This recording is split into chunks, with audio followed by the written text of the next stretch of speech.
bring in Alabama Senator and a member of the Senate Armed Services Committee, Luther Strange.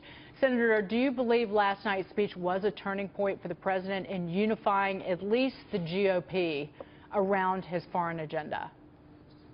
You know, I think it was. I was very pleased with the president's remarks last night, and as a member of the Armed Services Committee, his commitment to winning and his commitment to American security, I think that message was very well received. I know the troops felt it was, and so I think it could very well be a great turning point.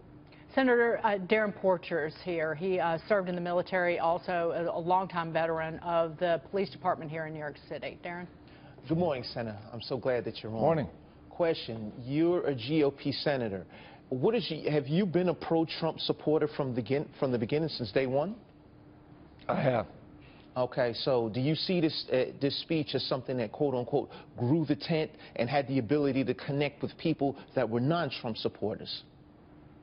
Well, I hope so. The thing I took away from it was his willingness to listen to our generals. We have a fantastic Secretary of Defense with people on the ground who want to win and who have our national security at heart. And even though he took a different position when he was running, I think it's a very good sign that he was willing to listen, learn, and adopt a policy that is in our national interest. So I'm very pleased.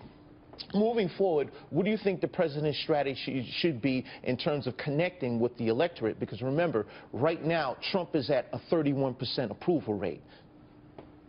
Well, I think the way he typically connects is effective, and I hope he'll continue to do that. I thought the speech last night was very good. It was very thoughtful. It was straight to the point. It was praise for the military, but with a strategy. I hope on the other issues that really I hear about the most, taxes, the health care system, those things, he'll focus on those types of remarks that have a cogent plan, and I think he'll connect with the people with that. Jess?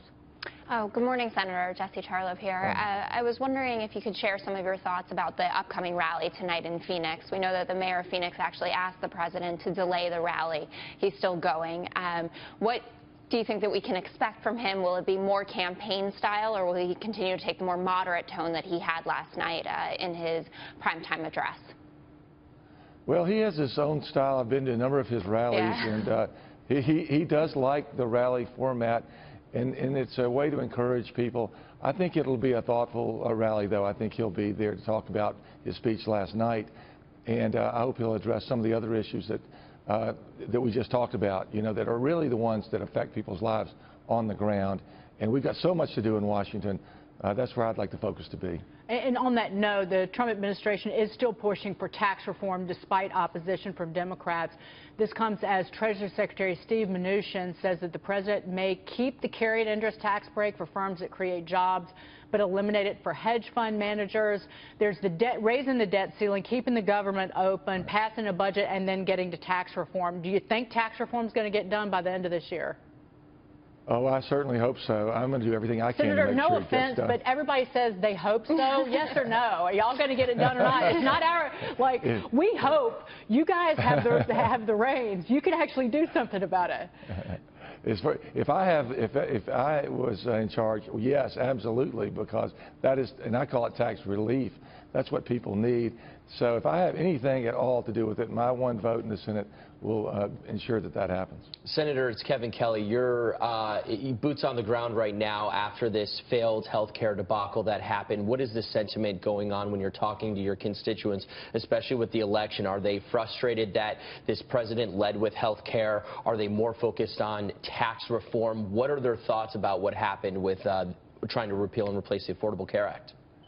Well, honestly, they're as frustrated as they can possibly be, as am I, being the newest member of the Senate, to see that we couldn't fulfill a promise. We didn't have 50 conservative Republicans who were willing to do what they said they would do. So the frustration level is very high, and I share that. So we better produce and get something done for the people. And it's not even one specific issue. It's all the things we talked about, but it is a lack of action by the Congress. President campaigned on an agenda that people like. It's a pro taxpayer agenda, and that's what they want us to address. So I hope you feel my frustration. I can't wait to get back to Washington to get things done for the people.